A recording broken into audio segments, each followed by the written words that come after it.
de los trabajadores del sector y la clase obrera en su conjunto. Todos los martes a las 23 horas por CX40 Radio Fénix 1330 AM.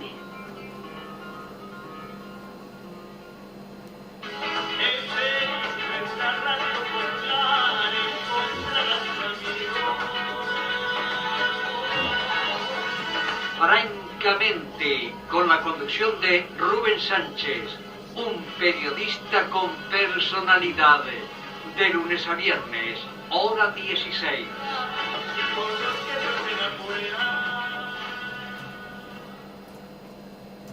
Atención a instituciones culturales, deportivas o políticas. Invierta donde pueda hacer conocer sus logros e inquietudes. Elija Fénix. Teléfono 2-408-3292, email radiofenix@adinet.com.uy.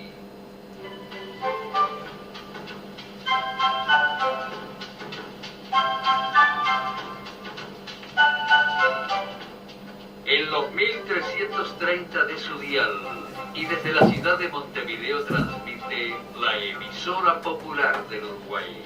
CX40 Radio Fénix.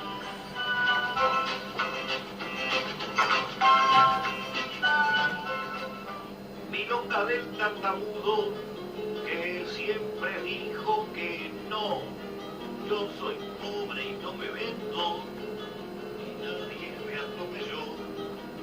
Resonando, un espacio donde oír las voces de los explotados, las pobres, los presos, las ignoradas de siempre, donde resuenan las voces de los que no tienen voz, sus realidades, aventuras, propuestas. Resonando, el análisis económico desde el punto de vista de los trabajadores y el pueblo. Correo, resonando2010@hotmail.com. Conductor, William Johai. Dirección de Radio Fénix, www.cx40radiofenix.com. Las vías de comunicación a través del teléfono 2-409-0837. La gran ocupación. Buenas noches. Radio Fénix 1330 del dial en AM, 21 horas, hoy es lunes 16 de marzo de 2015. Acá estamos otra vez en Resonando. Vías de comunicación, resonando 2010@gmail.com. Los materiales los subimos al blog resonandoenfenix.blogspot.com. Resonando en Fénix, ponen y ahí les sale los materiales que producimos de vez en cuando. Teléfono para mandar mensaje de texto 099-600-289. Y los programas se suben a YouTube, que debido a algún problemita técnico estamos medio atrasados, pero esperamos ponernos al día esta semana. Se suben a YouTube, al sitio ponen Resonando 2013, Resonando 2013, y ahí los captan en YouTube. Reiteramos, para mensaje de texto 099-600-289. Dicho esto, ¿de qué vamos a hablar hoy? Bueno, lo primero que tenemos que decir, lo más inmediato, venimos directo desde la marcha conmemorando el 90 aniversario del natalicio de Raúl Sendic Antonacho, que fue obviamente un 16 de marzo, pero de 1925, en el paraje de Chamangá, en el departamento de Flores. Y bueno, realizamos una actividad el día viernes 13, o sea el viernes último, en el Sindicato de Artes Gráficas, ahí en ese local espectacular que tiene el Sindicato de Artes Gráficas en la calle Durazno, al cual concurrió bastante gente para los tiempos que corren. Había más de 50, 60 personas, al igual que en la marcha de hoy, y sobre todo lo más interesante es que había bastantes compañeros, bastantes muchachos jóvenes, creo que en su mayoría son estudiantes universitarios, que corearon consignas, y realmente estuvo bueno. Yo me tuve que salir de la movilización cuando se estaba terminando de leer la proclama frente a la Asociación Rural del Uruguay hoy, y bueno, la proclama la vamos a subir al blog, la vamos a mandar por la lista de correos, o sea que la van a poder conocer. No la vamos a leer, es un poco larga, si nos ponemos a leerla se nos va gran parte del programa en ella. Y hay algunos otros temas, ¿no? Lo que sí queremos resaltar es nuestra opinión de la importancia que tiene, ¿no? La figura y el pensamiento de Raúl Sendic Antonacho como un referente ético, combatiente, un hombre que luchó hasta el último minuto de su vida, murió en el año 1989 en Francia de una enfermedad neurológica, y hasta ese momento estuvo permanentemente tratando de llevar adelante un proyecto de transformación radical de la sociedad en el Uruguay, y sus obsesiones durante los últimos años de su vida indudablemente fueron la tierra, la banca y la deuda externa del país, temas a los cuales le dedicó una serie de artículos.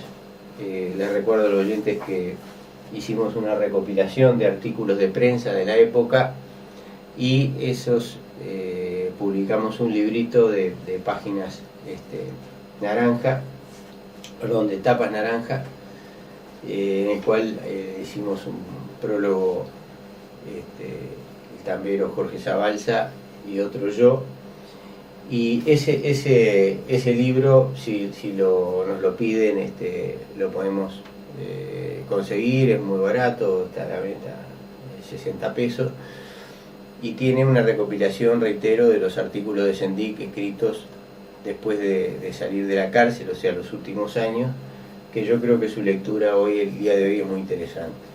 Y ya que lo nombramos al tambero, aprovechamos para darle información de que está mejor, de que hoy le iban a hacer, no tenemos noticias aún, una prueba para determinar si cerró una pequeña fisura que tenía en el tubo digestivo, supongo que sería a nivel de la sutura esofágica, y con eso, si eso salía bien, iba a empezar con la alimentación oral de nuevo, la alimentación normal, ahora está con sonda y con alimentación por vía venosa, y desde ya no creo que nos esté escuchando, pero le mandamos un gran abrazo a él y a Verónica.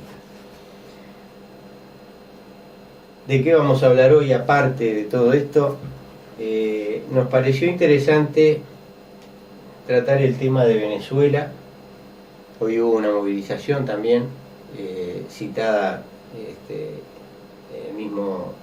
la misma hora y lugar, o sea, una hora antes, por suerte. Esperamos que se terminara, hicimos nuestra marcha en solidaridad con la República Bolivariana de Venezuela y en repudio a la agresión imperialista. Nosotros hicimos, algún oyente nos pidió que tratáramos el tema realmente es muy importante en este momento, es muy interesante, y por lo tanto vamos a hablar algo al respecto. Hicimos una pequeña recopilación de los últimos hechos, por lo menos en relación a Venezuela y en relación al Uruguay y Venezuela. Vamos a leer primero una comunicación acerca de un programa que fue hace, tengo entendido, y no recuerdo mal, en el mes de febrero, enero-febrero, cuando ya, digamos, estaban en marcha disturbios en Venezuela. Maduro, el presidente Maduro, había denunciado un intento golpista, y lo que dijo el entonces presidente José Mujica. El presidente de la República manifestó en su última locución como mandatario en su espacio radial en la emisora local M24, o sea que fue en febrero evidentemente, que en Venezuela existe un intento golpista que aplica las mismas técnicas empleadas para derribar a gobiernos de Serbia los países árabes y Ucrania. La aplicación sistemática de un conjunto de disciplinas que el estadounidense Gene Sharp hace muchos años pergeñó, estableciendo una tecnología para aplicar formas de resistencia civil no violenta que permitan corroer y hasta derrumbar a un gobierno establecido, y que fueron conocidas por primera vez en su aplicación en el régimen de Serbia, aseguró Mujica. Yo todo esto que dice Mujica no tuve ocasión de verificarlo, así que pero lo dice él, a lo mejor está todo bien, pero a lo mejor no.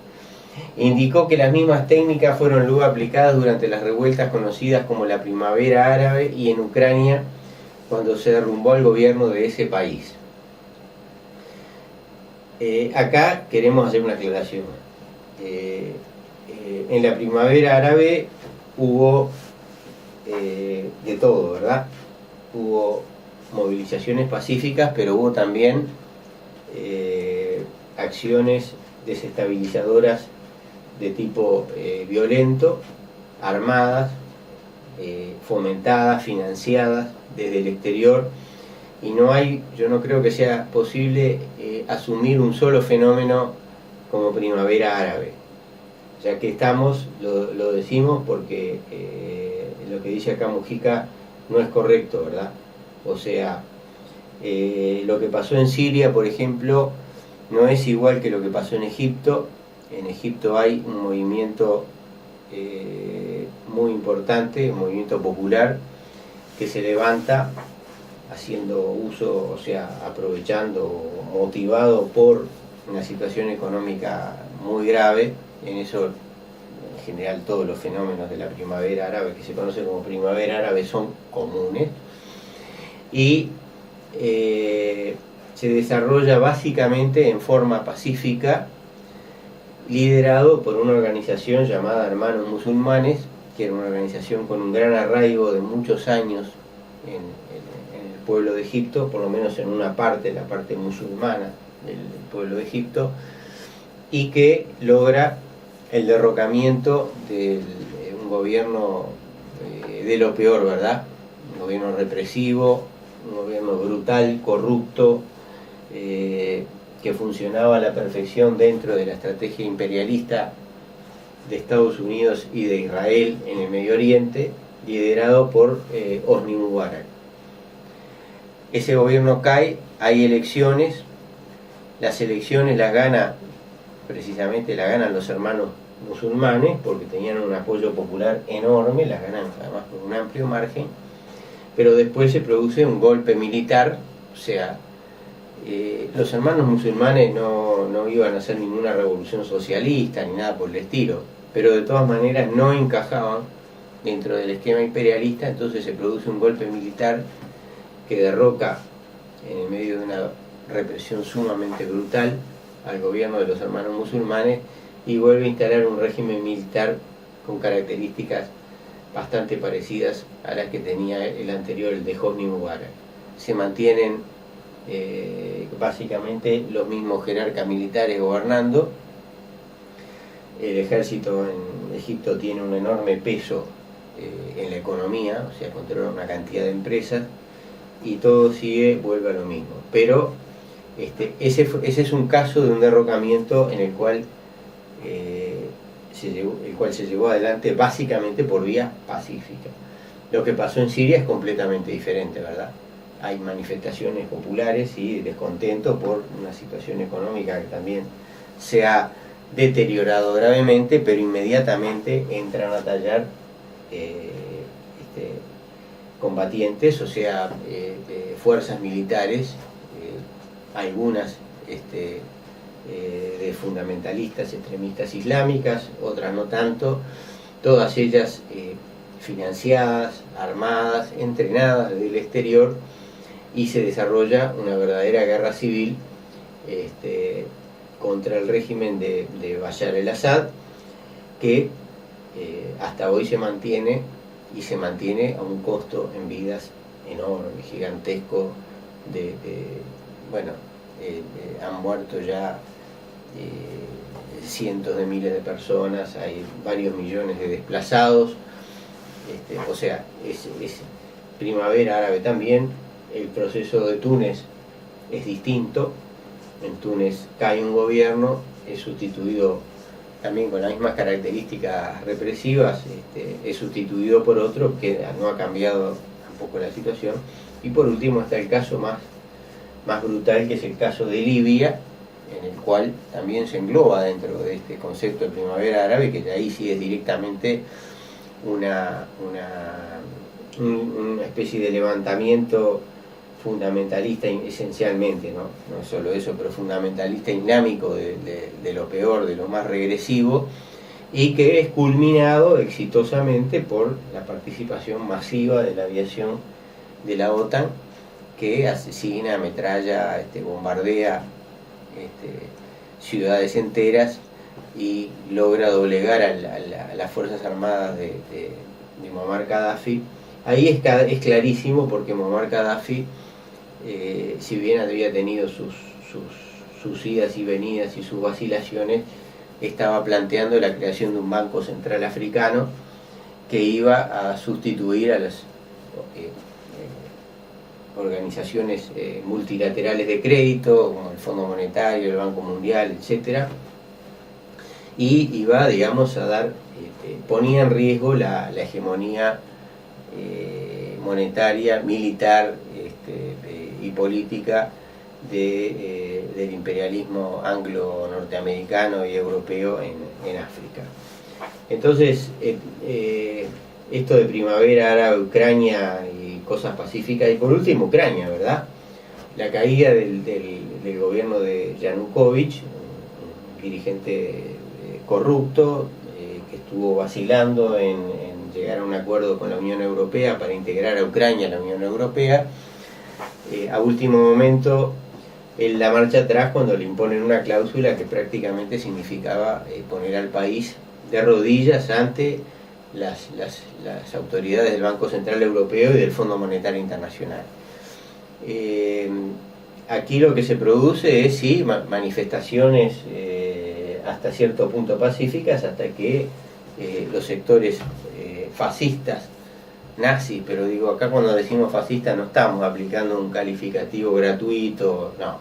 Acá se trata de organizaciones con una clara tradición histórica de vinculación estrecha con el régimen, o sea, la ocupación nazi de Alemania nazi durante la Segunda Guerra Mundial en Ucrania, y con descendientes directos de los líderes de esas organizaciones. Los nazis llegaron a tener un apoyo de ciertos sectores importantes en la población ucraniana, y acá lo que se manifiesta es eso, y aparte se realiza mediante acciones violentas, o sea, hay francotiradores que asesinan manifestantes antigubernamentales, pero francotiradores que están formando parte del operativo de desestabilización que intenta derrocar a este gobierno, para con el objetivo de volcar Ucrania hacia Occidente, de privatizar las empresas públicas ucranianas. Ucrania, a pesar de haberse desaparecido, dejó de formar parte de la Unión Soviética en el año 1991, toma, igual que las demás repúblicas exsoviéticas, un camino capitalista, pero mantiene una serie de características en su economía dentro del sector estatal. Lo que se trata es de privatizar todo eso, destruir esos restos de economía estatal. En Ucrania hay un mecanismo que hace muy difícil, en la propiedad de la tierra, que hace muy difícil la apropiación por empresas de grandes extensiones de tierra y dificultades legales.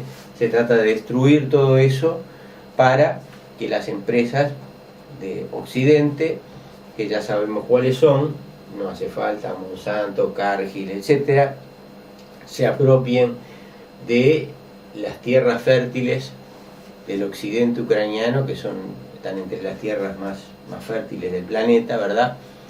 Destruyan el sistema de propiedad campesina establecido por el régimen socialista en la Unión Soviética, destruyan eso y permitan la capitalización definitiva del campo ucraniano. O sea, se trata de apropiarse de la tierra, el agua, y por supuesto, no menor, de la industria que está sobre todo en la parte oriental de Ucrania. Ucrania es una potencia, llegó a ser una potencia industrial muy relevante, formando parte de la Unión Soviética.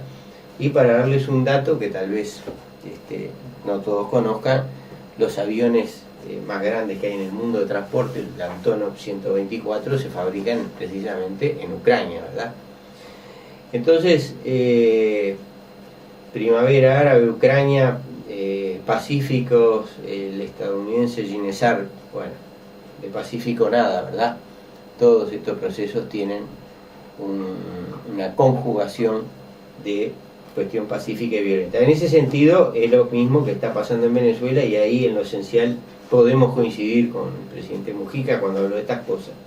De igual forma, sigo leyendo, el mandatario uruguayo que dejará este cargo este domingo y que siempre ha abogado por la libre determinación de los pueblos, comentó que en la medida que ejerza el grado de represión, inevitablemente se cometen errores. Acá se está recibiendo al gobierno venezolano. Y fundamentalmente en el campo internacional se siembra una imagen que no ayuda, que colabora en contra. El gobierno venezolano ha recibido apoyo de decenas de países ante las acciones injerencistas promovidas por Estados Unidos y los planes violentos perpetrados por la oposición. El lunes el partido gobernante Frente Amplio de Uruguay manifestó su respaldo firme y absoluto al gobierno venezolano ante cualquier acción injerencista exterior. Ese mismo día el presidente Maduro afirmó que la voluntad de paz vencerá las pretensiones golpistas de la derecha venezolana, al tiempo que informó que continúan desmantelando un golpe de Estado continuado contra su gobierno. Eso sucedía en los últimos días de febrero. El 3 de marzo, Maduro obliga a Estados Unidos a reducir la embajada en el 80%. O sea, lo que hizo Maduro fue que obligó a Estados Unidos, expulsa a Estados Unidos, tenían como 100 funcionarios diplomáticos, que ya sabemos que esos funcionarios, más allá de que algunos cumplen obviamente tareas administrativas, normales en cualquier representación diplomática, en un país como Venezuela, en su inmensa mayoría están dedicados a el accionar directamente golpista, contrarrevolucionario, como le quieran llamar, ¿verdad? Entonces, Maduro toma una medida que lo único que uno puede preguntarse es por qué no la tomó antes, porque digo, luce absolutamente correcta e irracional en esa situación, de aplicar la reciprocidad. La embajada Venezuela en Estados Unidos tiene 17 funcionarios, bueno, la de Estados Unidos tendrá que tener 17 funcionarios. Y toma esa medida y le impone la exigencia también recíproca de que los estadounidenses, los ciudadanos de Estados Unidos que quieran viajar a Venezuela tendrán que pedir visa. Y declara non gratos a una serie de personalidades de la contrarrevolución muy destacadas, ¿no? Como el senador Marco Rubio de Florida, bueno, unos personajes siniestros que son de origen cubano o descendientes de cubanos contrarrevolucionarios, ¿verdad? En fin. Bueno, ¿qué más pasa? Veníamos haciendo un poco la secuencia, ¿verdad? En esto, digamos, aparece acá el mismo día las declaraciones de este individuo que, bueno, lleva el mismo nombre de su padre, Raúl Sendic, pero que evidentemente no tiene absolutamente nada que ver con él, ¿verdad? Por más que se encargue de mencionarlo de vez en cuando como precisamente la relación con su padre, ¿no? Yo sinceramente si un día me lo encuentro le voy a pedir que no lo haga más, porque es bastante indignante, ¿no? Escucharlo, ¿no? Y dice que el vicepresidente de la República afirmó que hay que estar atentos a la situación de violencia que vive Venezuela, e indicó que si bien el gobierno venezolano habla de injerencias externas, nosotros no tenemos elementos para acompañar esa afirmación. pero sin duda que es un proceso que a todos nos tiene preocupados y lo vamos a seguir mirando con mucho cuidado. Los procesos en América Latina que han ido transformando el continente tienen que tener siempre un espacio de diálogo, como lo hemos hecho en Uruguay. Tenemos un espacio de diálogo permanente con todos los sectores políticos. El gobierno no ha hablado de la situación venezolana con el presidente Nicolás Maduro, dijo Sendik. El otro día cuando Maduro suspendió su visita a Uruguay, tuvo un diálogo telefónico con el presidente Tabaré Vázquez. No hablaron de eso. Ayer estuvimos toda la mañana con el presidente Raúl Castro de Cuba y no tuvimos tiempo de conversar sobre eso. Acá, digamos, hay, bueno, una de las frases que se ha repetido mucho, no estamos diciendo nada nuevo, que no hay prueba y no tiene prueba de la injerencia externa,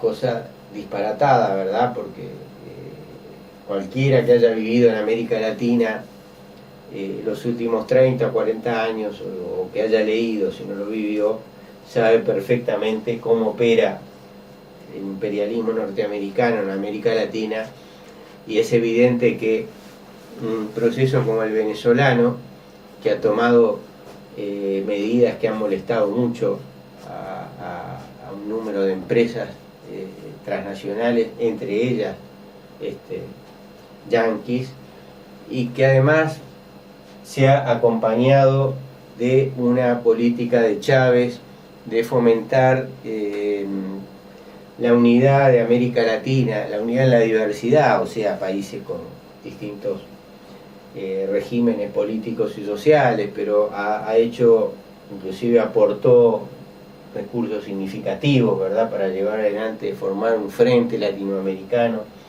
antiimperialista, entre países con grandes diferencias, ¿verdad? Pero bueno, de todas maneras eso siempre al imperialismo lo ha molestado muchísimo, y Chávez era una persona sumamente odiada, ¿verdad? Y Maduro heredó ese sentimiento desde el imperialismo. Entonces ya sabemos que eso significa que va a haber medidas concretas. O sea, acá no se trata de declaraciones, de simpatía, se trata de que todo eso lleva a que se busque el famoso cambio de régimen. Cortamos. ¿Tengo un minuto? Bueno, seguimos un minuto más. Sendik se manda y aparte se llena la boca con el diálogo, el gobierno. Y si algo yo le criticaría a Maduro es que ha tenido demasiado diálogo, ¿verdad? Después de la muerte de Chávez y las guarimbas el año pasado, más o menos en estas mismas épocas, se ha pasado dialogando, ¿verdad?, con los sectores empresariales, con los sectores políticos de oposición, y en mi opinión no ha tomado una serie de medidas precisamente no de diálogo que tenía que haber tomado. Cortamos un par de minutos y seguimos.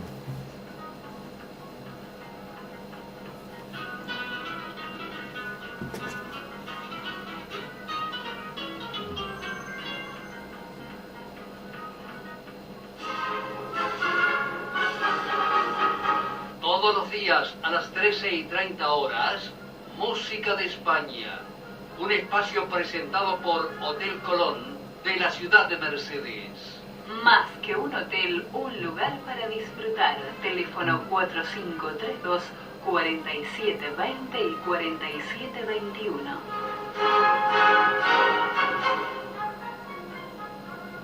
Radio Fénix informa la hora. 21:27.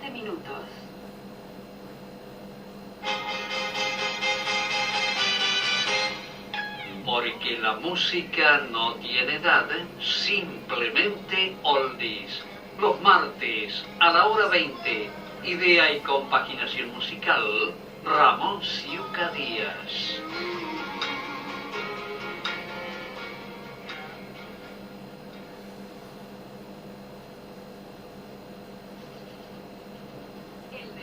No es solo para el fin de semana. Martes y viernes de 21 a 22, Janek Muxik y Gerardo Franco les traen lo mejor del deporte en Fútbol 1330.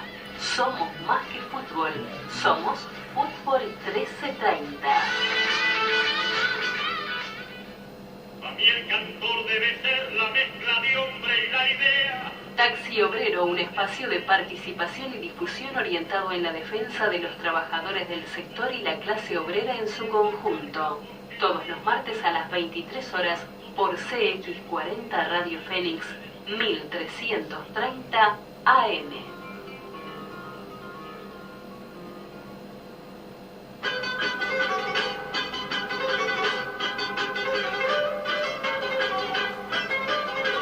La voz de los residentes griegos en Uruguay, música, información turística, sociales, un encuentro con la educación y la cultura helénica, miércoles a las 20, aquí en Fénix.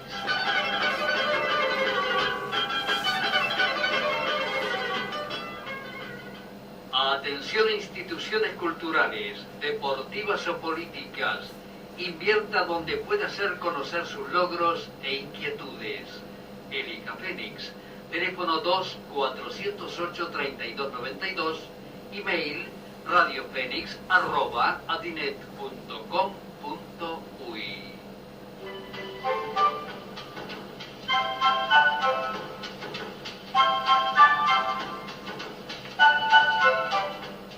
En los 1330 de su dial y desde la ciudad de Montevideo transmite la emisora popular del Uruguay. CX40 Radio Fénix.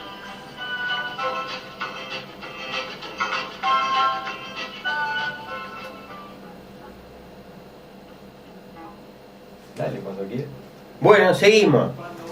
Vamos a leer algunos mensajes. Los mensajes dan para ser más o menos media docena. Para comentar los mensajes necesitaríamos por lo menos 2 horas más. Pero vamos a tratar de hacerlo en forma lo más breve y lo más completa y contundente posible. 6 altos funcionarios del gobierno de Maduro le fueron bloqueadas sus cuentas en Estados Unidos. ¿Cómo se entiende? No es que en Venezuela hay una revolución en favor del pueblo. El gobierno de Estados Unidos es el, entre comillas, invasor. Para mí está claro, ya vemos los resultados en la región. Corrupción. Jorge de Paso del Aré. Bueno, Jorge, un saludo, es un oyente que siempre manda mensajes. Yo creo que, en primer lugar, hay algo de la información que creo que no es correcto. No lo he estudiado el tema, pero por lo que he visto, que son titulares, porque no ha salido mucho tampoco, lo que ha salido son titulares, hasta donde yo vi por lo menos, son 6 altos exfuncionarios de los gobiernos de Maduro y Chávez, los que están en entredicho, que le fueron bloqueadas sus cuentas en Estados Unidos.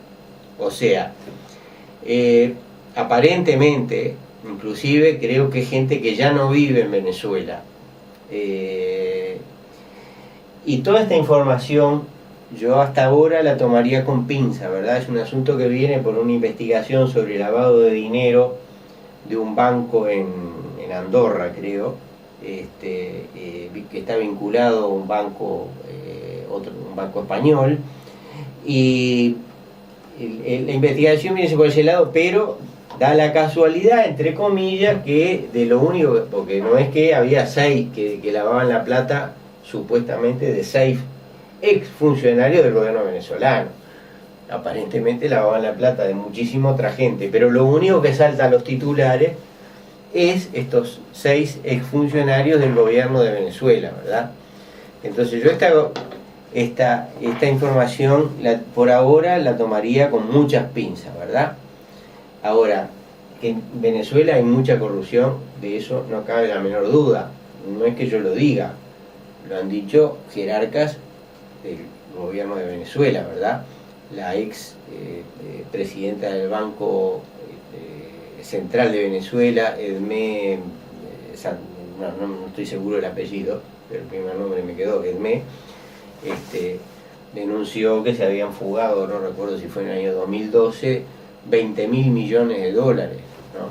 Esos dólares que recibe el Estado venezolano por la venta del petróleo, y que se le entregan a la empresa privada, una gran parte de ellos, para que importe bienes esenciales para los venezolanos, ¿verdad? Comida, medicamentos, etcétera, se habían desaparecido, se habían fugado, y hasta ahora, aparentemente, hasta donde yo sé, nadie está preso, no pasa nada, ¿verdad? O sea, sí en Venezuela hay mucha corrupción, solo que en este caso, el de estos funcionarios, yo no tengo elementos para saber cómo es la cosa, ¿verdad? Hay más mensajes. Bueno, vamos a seguir un poco con Venezuela, después entramos al otro tema. El tema de Venezuela, entonces, están las declaraciones de Sendik, está Maduro, que dice que el mensaje emitido por cadena nacional lunes por la noche, el presidente de Venezuela, Nicolás Maduro, se refirió a los dichos del vicepresidente uruguayo Raúl Sendik y dijo que eran una vergüenza. No lo nombró, aclaremos, ¿no? Pero era bastante claro que estaba hablando de él, ¿verdad? El 3 de marzo Sendik afirmó, ya le dijimos lo que afirmó, se habla de injerencia externa, nosotros tenemos prueba. El lunes pasado Maduro se refirió en términos muy duros a los dichos de Sendik. Han hecho toda una campaña de intrigas, pero allá un amigo en el sur, un gran amigo que tiene un buen cargo, un importante cargo en un gobierno, dijo que no le constaba la injerencia de Estados Unidos sobre Venezuela. Qué vergüenza esas declaraciones. Estamos agredidos, intervenidos, amenazados y todavía hay gente que dice eso en América Latina, señaló.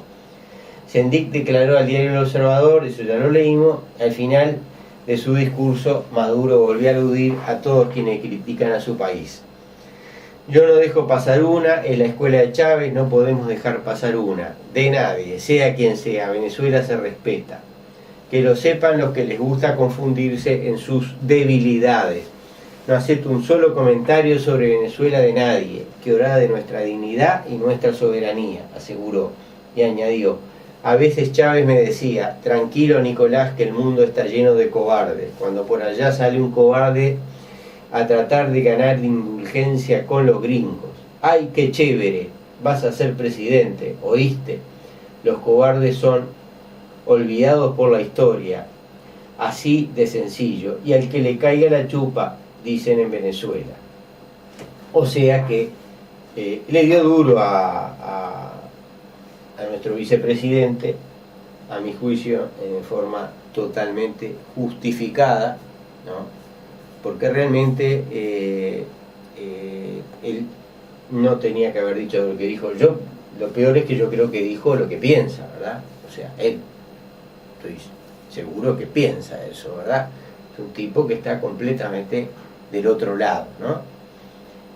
En ese sentido hay una actitud de cierta diferencia de Mujica con él, ¿verdad? Por lo menos saber lo que piensa Mujica es muy difícil, pero por lo menos lo que ha dicho, digamos, no está en la misma onda. Y para terminar, digamos, ir un poco a los temas que plantean los oyentes, que son realmente muy interesantes y queremos comentarlos, ¿no? Está la cuestión final, lo que motiva, digamos, la manifestación de hoy y lo que hace que el tema se haya puesto tan en el tapete, ¿verdad? Es esta información. Hoy el presidente Obama, hoy es hace 18 de diciembre, ¿verdad? Hace unos días, si mal no recuerdo, el 13 de marzo, hoy el presidente Obama emitió una nueva orden presidencial al declarar una emergencia nacional con respecto a la amenaza inusual y extraordinaria a la seguridad nacional y política exterior de Estados Unidos planteada por la situación de Venezuela. Repito, hoy el presidente Obama emitió una nueva orden presidencial al declarar una emergencia nacional, fíjense lo que estamos hablando, emergencia nacional con respecto a la amenaza inusual y extraordinaria a la seguridad nacional y política exterior de Estados Unidos planteada por la situación en Venezuela. Bueno, esto es algo, dos cosas, ¿verdad? Una, es mentira, Venezuela jamás podrá plantear una amenaza inusual y extraordinaria a la seguridad nacional y política exterior de Estados Unidos. Digo, desde el punto de vista militar es obvio que esto es absurdo, y desde el punto de vista político también. O sea, Venezuela bajo el gobierno de Chávez tuvo una política exterior extremadamente activa, ¿verdad? Pero hoy en día Venezuela está con grandes problemas internos, fruto, por supuesto, y en mi opinión, alguien puede discrepar, en primer lugar de deficiencias del propio proceso que se está desarrollando allí, en segundo lugar por la oposición política, la injerencia extranjera de Estados Unidos, pero no solo de Estados Unidos, de Europa, de otros países, que han tratado por todos los medios de destruir lo que ese proceso tenga de revolucionario, de progresivo, de justicia social, ¿verdad? Entonces, de ninguna manera está Venezuela en condiciones de plantear una alternativa. Cuba, por ejemplo, en la década de los 60, si bien no se podía hablar de que militarmente podía ser un adversario de fuste contra Estados Unidos, imagínense la disparidad de los recursos de todo tipo, sí planteó una amenaza en el plano político porque planteó un modelo alternativo que tuvo una profunda influencia en el resto de América Latina y de alguna forma ellos podían decir que amenazaba su hegemonía latinoamericana, ¿viste? Yo no creo que ese sea el caso hoy de Venezuela. Pero además eso tiene...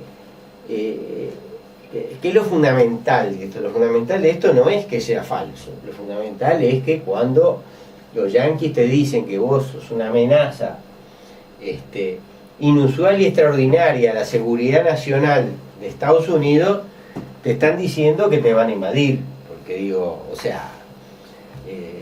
a no ser que sea algo completamente estúpido por parte de quien redactó el comunicado por orden de Obama, digo, eso, el significado de eso es clarísimo, ¿verdad? Si te dicen eso, realmente, para decirlo en lenguaje un poco callejero, te la van a dar. Entonces eso es lo que ha motivado todas estas reacciones y lo que motiva el acto de hoy en Montevideo y lo que motiva actos en todos lados, lo que motivó la reunión de la UNASUR, que al final se desarrolló en Ecuador. Bueno, Uruguay se indignó, entre comillas, el gobierno, gobierno que tenemos, se indignó por las declaraciones de Maduro, por el discurso de Maduro, que había agredido a su vicepresidente, y se puso, digamos, medio de punta, ¿no?, contra el gobierno de Venezuela. Después volvió al redil, porque evidentemente la presión dentro de otros países de la UNASUR de haber sido bastante fuerte. Y para terminar tenemos la declaración de la UNASUR. Condenó sanción de Estados Unidos contra Venezuela y Uruguay suscribió ayer en Quito un pedido de la Unión de Naciones Sudamericanas, UNASUR, a Estados Unidos de derogar las sanciones impuestas a Venezuela en un polémico decreto expedido por el presidente Barack Obama, que señalaba que el país caribeño es una amenaza extraordinaria inusitada a su seguridad, declarando una emergencia nacional para hacer frente a la situación.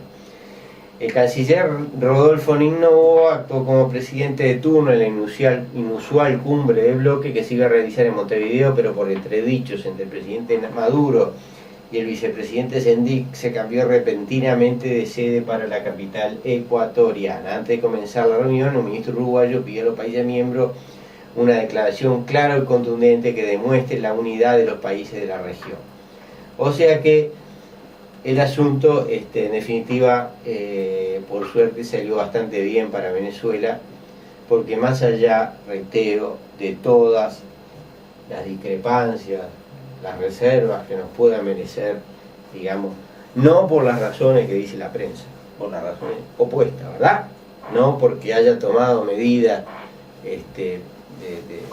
firmes para mantener su gobierno, que es un gobierno en definitiva electo democráticamente de acuerdo a todas y cada una de las reglas de la democracia burguesa, sino porque tal vez se haya quedado corto, sobre todo en las medidas económicas que nosotros hemos planteado. No debería tener banca privada Venezuela a estas alturas, no debería tener el comercio exterior en manos de la burguesía, no debería tener, o gran parte de él en manos de la burguesía, ni tampoco el gran comercio minorista, ni tampoco grandes extensiones de tierra, ¿verdad? Pero bueno, en definitiva, el imperialismo está ahí y nosotros somos antiimperialistas, ¿verdad? Y somos defensores de Venezuela hoy. Vamos a leer algún otro mensaje. Me gustaría saber qué piensan sobre Unidad Popular y creen que puede aportar algo en estos 5 años desde el Parlamento. Otra pregunta, ¿consideran que el PVP es lo mejorcito que hay dentro del FA? Saludos y feliz cumple al Bebe, un ejemplo para todo. Bueno, buenas preguntas. Yo, en la Unidad Popular, coincido con muchas de las cosas que planteó, con otras hemos discrepado, hemos hablado de eso en el programa. Tuvimos acá al candidato a presidente Gonzalo Abella, discutimos con él las cosas que estábamos de acuerdo, las cosas que no estábamos de acuerdo, pero bueno, son compañeros que están peleando, ¿no? O sea, por supuesto, en aquel momento uno de los motivos de discrepancia con Gonzalo fue que él le atribuía una importancia, a nuestro juicio, bastante exagerada a la presencia de un legislador, ¿verdad?, de la Unidad Popular en el Parlamento, ¿no? Indudablemente sirve porque se plantean cosas, ¿verdad? Pero bueno, en definitiva, la caja de resonancia depende fundamentalmente de los medios de comunicación, que ya sabemos en manos de quién está, ¿verdad? Y el papel del Parlamento es bastante payasesco, sobre todo teniendo nada más que un legislador, ¿no? Indudablemente que si se aprovecha bien es útil. El parlamentario tiene 5 secretarios rentados, tiene acceso a una cantidad de información, o sea hay cosas buenas, ¿no?, de tener un parlamentario para una fuerza política con intenciones revolucionarias, ¿no? Ahora, tampoco digo hay que exagerar, ¿verdad? Bueno, sobre el PVP, yo que voy a decir si es lo mejorcito o lo peorcito. Yo creo que el PVP es un rastrillo por izquierda para que cumple una función instrumental al poder, ¿verdad? A aquello para lo que sirve el Frente Amplio, que ya hemos dicho muchas veces que es una herramienta de la oligarquía y del imperialismo, ¿verdad?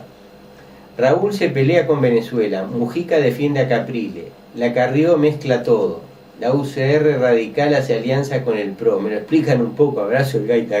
¿Qué querés que hablemos? Que te hagamos un análisis de la política uruguaya, argentina, bueno.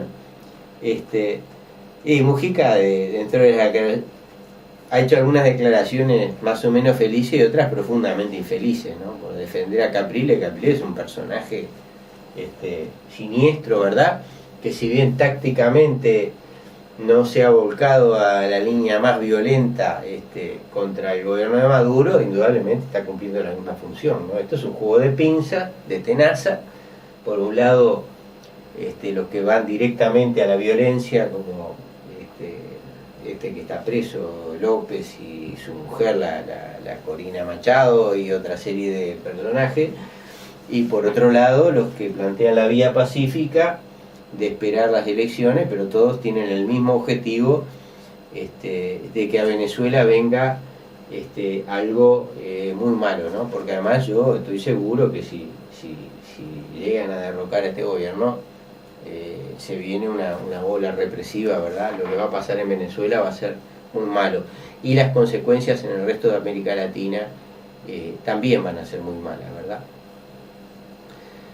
Bueno, otro mensaje sobre Venezuela también, vamos arriba. William, por favor, ¿por qué le sigue vendiendo petróleo a los gringos? No entiendo y ya me tiene repodrido. Los Maduros, los Obama y la hipocresía. Todo es un gran teatro de títeres manejados por titireteros que no conocemos y no vamos a conocer.